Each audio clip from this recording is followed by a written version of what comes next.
Good morning friends, welcome back to my channel. আর একটা new video নিয়ে চলে আসলাম। আশা করি আপনারা সবাই সুস্থ আছেন, ভালো আছেন। আপনারা সুস্থতা কামনা করে নিউ একটা ফেস ভিডিও শুরু করলাম। তো এখন বাজে 10টা, 10:30 হয়ে গেছে। তো একটু যাব, পার্লারে যাব, আর একটু সোনা দোকানে যাবো। একটা জিনিস তৈরি করতে দিয়ে আসছিলাম, তো ওখানে যাব। মানে পুরোনো জিনিস রিপেয়ারিং করতে দিয়ে আসছিলাম। আর এখন মনে সোনাকে খাওয়াবো। মনে সোনার খাওয়া হয়ে গেছে, আর আমাদেরও চা বিস্কুট টিস্কুট খাওয়া হয়ে গেছে। আর এখন ছাড়াবো গেরি। আপনারা কি এই জিনিসটা খান? কে কে খান বা খেয়েছেন অবশ্যই কমেন্ট করে জানাবেন। চলুন আজকে সারাদিনে কী করি না করি পুরো ব্লগটা কন্টিনিউ দেখতে থাকুন। আর বাড়ি আসার পর তো সত্যি কথা পুজোতে বাড়ি আসছিলাম, আর ঠিকঠাকভাবে ভিডিও শ্যুট করতে পারি নাই। তো চলুন সারাদিন কী না করে দেখাচ্ছি।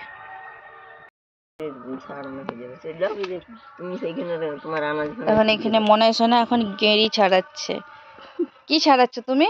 এদিকে মামা কি বলছে দেখো, এদিকে দেখো মামা, এদিকে সেইদিকে তুমি কি ছাড়াচ্ছ? চলো খাবে, চলো। তোমার কাজ তুমি করে দাও, দেরি হয়ে যাবে। আমি ছাড়ি গেড়ি মাংস, গেড়ি মাংস খাবো। আমাকে দাও, তুলে দিই।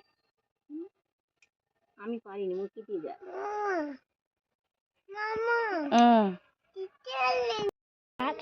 তো এগুলো কে কে খান অবশ্যই জানাবেন। এটা হচ্ছে গেঁড়ি।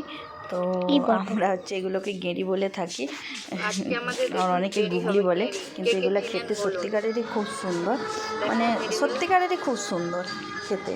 তো এগুলো হচ্ছে ছাড়াচ্ছি, শাশুড়ি মা এখানে ছাড়াচ্ছিল, ভাবলাম আমিও বসে ছাড়াই। মায়ের দিকে দেখো, আমার দিকে না। দেখুন আজকে গেঁড়িগুলো ছাড়ানো হচ্ছে। তো এগুলো ছাড়িয়ে, যেহেতু কাঁচা ছাড়াচ্ছে, অনেকে এগুলো সিদ্ধ করেও ছাড়ায়, হালকা একটু সিদ্ধ করে।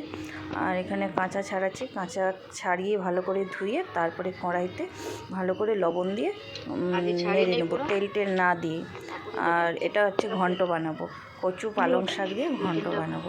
আর এই ঘন্টটা কিন্তু আমার বাপের বাড়ির ওদিকে কেউ খায় না, আর এখানে এসে খাওয়া যায়। আমার বাপের বাড়ির ওদিকে এমনিই রান্না করে, আলু আর বেগুন দিয়ে, মুখে আলু দিয়ে। কারা কারা কচু আর পালং শাক দিয়ে খেয়েছেন, আর কারা কারা আলু বেগুন বা পেঁপে আলু বেগুন এসব দিয়ে খেয়েছেন অবশ্যই কিন্তু কমেন্ট করে জানাবেন। দেখুন রান্নাও কিন্তু হয়ে গেছে এদিকে। আর বরমশাই তো এত খেতে ভালোবাসে, কি আর বলবো। এই যে পুরো একদম কাশি ভর্তি দেখতে পেয়েছেন। ওদিকে শাশুড়ি আর ননদ যেহেতু খাবে, তাদের দিকে তুলে দেব। আর যেহেতু ছোটো বাচ্চা নিয়ে খাই, তো মানে আমরা রুমের মধ্যেই খেয়ে নিই, কারণ বাচ্চা এদিক ওদিক মানে যেতে না পারে, তার জন্যই রুমের মধ্যে খাওয়া। নাহলে কারো ভালো লাগে না রুমের মধ্যে খেতে, কারণ বাচ্চা তো এদিক ওদিক চারদিকে চলে যায়, আর খাওয়ার জিনিস ছড়াবে। রুমের মধ্যে খেলে কী হয়, বাচ্চা এক জায়গায় স্থির হয়ে থাকবে।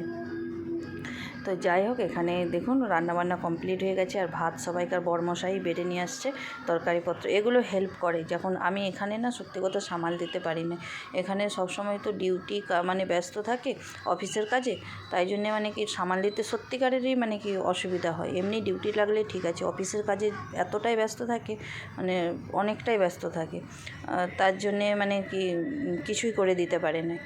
আর এখানে দেখুন বাড়িতে গেলে মানে খুবই করে দেয়। আর আমাদের ওখানে জগদ্ধাত্রী পূজা হচ্ছে, সিন্দিলা আর সিন্দিলা পাপা গিয়েছিলো, আমাকে অনেক করে বলেছিল, আমি যাই না। সত্যি কথা আমার ভালো লাগে না, মানে রোজ রোজ মানে কি আর বলে যেতে। তো যাই হোক, এখানে দেখুন সিন্দিলা পাপা যেয়ে হাওয়াই মিঠাই নিয়ে আসছে।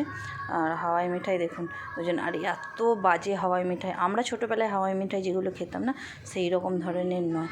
এটা একবারেই বাজে, একবারেই মানে কি আর বলবো, অসম্ভব বাজে। লাস্টে ওর পাপা তো নিয়ে ফেলে দিয়ে, মানে একটু খাওয়ার পর না ফেলে দিয়েছিল। তো চলুন পুরো ব্লগটা কন্টিনিউ দেখতে থাকুন। আর ব্যাস এই 1-2 দিন বাড়িতে থাকবো, তারপরে কোয়ার্টারে আসার পালা। আর কোয়ার্টারে আসার জন্য কিন্তু অনেক কেনাকাটাও করেছি, সেগুলো আর না শেয়ার করতে পারি না। অনেক কিছুই কেনাকাটা করেছিলাম, যেহেতু কোয়ার্টারে চলে আসবো, যেহেতু 2-3 মাস আমি না এখানে, যেহেতু নাইটি টাইটি পাওয়া যায় না, আর আমরা তো সত্যি কথা নাইটি পরি, আর এতটাই প্রচণ্ড পরিমাণে ঠান্ডা, মানে নাইটি আর পরতে আর ইচ্ছা হয় না। ফুল বাজুই নিয়ে আসছি সব, কিন্তু আর পরতে ইচ্ছা হয় না। যাই হোক, এখানে শীতের পোশাক না পরলে হয় না।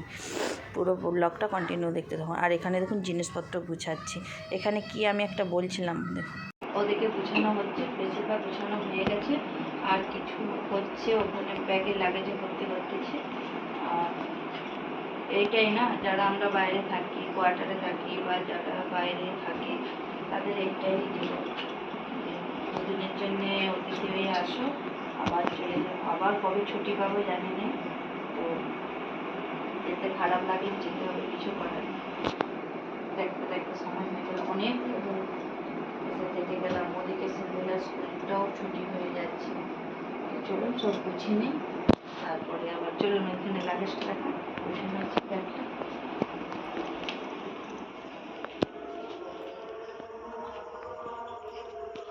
চলুন না, এই আর 1 মাস 2 মাস পরে তো আবার আসবো। এবারে যাবো, আচ্ছা 2 মাস পরে তো আসবো আবার। শীত কমে যাবে তখন যাবো। আর আমরাও তো ঘর চলে আসবো, আর ওইখানে তো থাকবো নি। আপনার ছেলে তো সে উপরে ডিউটি যাবে কাশ্মীরে, সেইখানে শ্রীনগরে, সেখানে কোয়ার্টার নেই। ওই জন্যই তো টেনশন, কোথায় এসে থাকবো না থাকবো সেই ভাবতেছি। মেয়েকে বলো না, চলুন 2 মাসের জন্য যাবেন, হচ্ছে চলে আসবেন। আর ঠাকুমাকে বলতেছে সেই এইবারে কম দিন, আবার কিছুদিন পরে ছুটি আসবো আবার আমরা, আচ্ছা সরস্বতী পূজার সময় দেখতে সেই বলে কম দিনই না, এরপরে গেলে আবার হচ্ছে তখন হচ্ছে আবার লং টাইম, আর কোথায় থাকবো না থাকবো এরপরে কোয়ার্টার খালি করতে হবে, সেইটাই।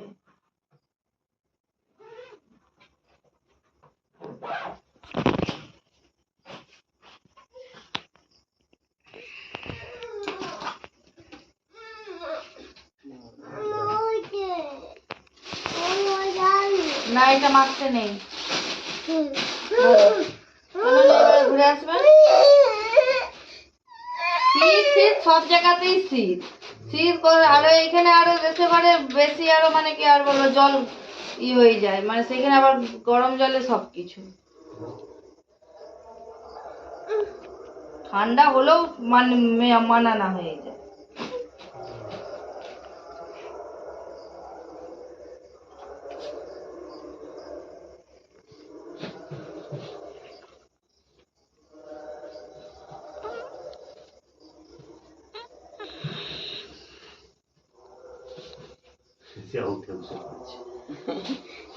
এবারে ব্যাগের পরে